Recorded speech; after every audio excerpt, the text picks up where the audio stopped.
Good morning students. आज online class में हम पढ़ेंगे कक्षा 8 का प्रथम अध्याय समर्पण। जो कविता है समर्पण कविता के कवि हैं रामावतार त्यागी। समर्पण कविता के माध्यम से कवि रामावतार त्यागी हमें राष्ट्र के प्रति अर्थात हमारी मातृभूमि के प्रति भक्ति व प्रेम का संदेश देते हैं कि हमें हमारी मातृभूमि के प्रति भक्ति और प्रेम रखना चाहिए। तो चलो इस पाठ में हम आगे देखते हैं। पाठ के कुछ कठिन शब्दार्थ हैं, उनको हम एक बार देख लेते हैं। तिनका, तिनका मतलब तृण, तिनका, भाल, ललाट, सुमन, फूल या पुष्प, घनेरी, सघन या गहरी, अकिंचन, गरीब, तन, शरीर, समर्पित, सौंपा हुआ या हम कह सकते हैं भेंट किया गया, निवेदन, प्रार्थना। अब हम आज इस कविता का आधा भाग पढ़ेंगे। आधा भाग है हम अगले ऑनलाइन लेक्चर में पढ़ेंगे। तो चलो शुरू करते हैं। सबसे पहले मैं इस कविता को पढ़ रहा हूँ, उसके बाद में इसका हम अर्थ करेंगे। मन समर्पित, तन समर्पित और यह है जीवन समर्पित। चाहता हूँ देश की धरती तुझे कुछ और भी दूँ।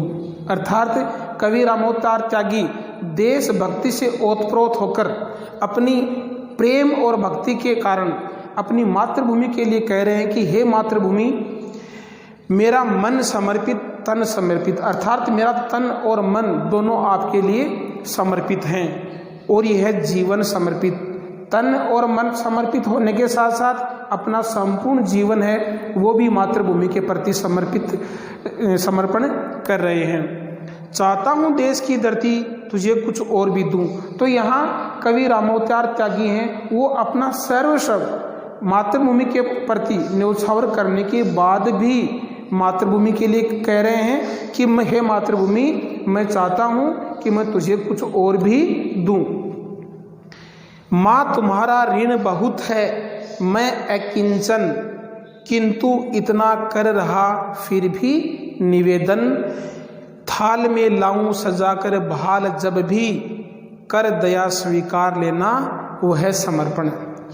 तो कितनी अच्छी बात यहाँ कवि रामावतार त्यागी ने कही है कि माँ तुम्हारा ऋण बहुत है, मैं अकिंचन, कि हे माँ अर्थात हे मातृभूमि, आपका मुझ पर बहुत अधिक ऋण है। क्योंकि मैं किस प्रकार ऋण है कि हमारी इसी मातृभूमि पर हमने जन्म लिया है, इसी मातृभूमि की गोद में बैठकर हम पले बढ़े हैं, इसी मातृभूमि ने हमारा भरण पोषण किया है।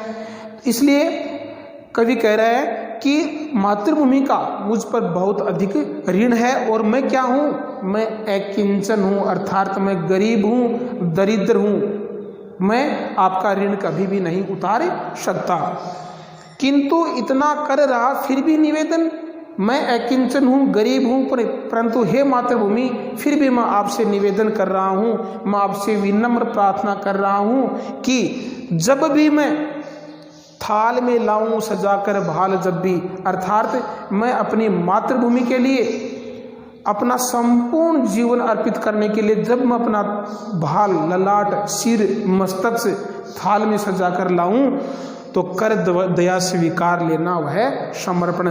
तो मेरा जो वो समर्पण है एक मातृभूमि के प्रति, उस समर्पण को हे मातृभूमि दया करके उसको स्वीकार कर लेना। मन समर्पित, प्राण अर्पित, रक्त का कण कण समर्पित, चाहता हूँ देश की धरती तुझे कुछ और भी दूँ। यहाँ कवि कह रहे हैं कि मन, तन, संपूर्ण जीवन भी मातृभूमि के लिए समर्पित है। उसके बाद में मन समर्पित है लेकिन मातृभूमि आपके लिए मेरे प्राण भी समर्पित हैं। और यहाँ तक कि रक्त का कण कण है वो भी एक एक जर्रा जर्रा, एक एक बूंद जो रक्त की है वो भी है मातृभूमि आपके लिए ही समर्पित है। जब भी मेरे रक्त की अर्थात मेरे रक्त की आवश्यकता इस मातृभूमि को होगी, तो मेरा एक एक रक्त की जो बूंद है वो आपको समर्पित है। चाहता हूँ देश की धरती तुझे कुछ और भी दूं, कि अर्थात मेरा ये संपूर्ण जीवन ही नहीं, मैं कुछ और भी चाहता हूँ, हे मातृभूमि मैं और भी कुछ चाहता हूँ जो तुझ आपके लिए मैं दूं। तो आज हमने इस कविता का आधा भाग ही पढ़ा है, आधा भाग है वो हम नेक्स्ट वीडियो में पढ़ेंगे। अब इसके कुछ प्रश्न हैं वो हम देख लेते हैं, वो आपको करने हैं। कवि किसके प्रति समर्पित होने की बात कह रहा है? तो कवि मातृभूमि के प्रति समर्पित होने की बात कह रहा है। प्रश्न नंबर 2, ऋण चुकाने में कवि ने स्वयं को बताया है। ऋण चुकाने में कवि ने स्वयं को क्या बताया है? अकिंचन बताया है। प्रश्न नंबर 3 है, कवि अपना तन मन किसे समर्पित करना चाहता है?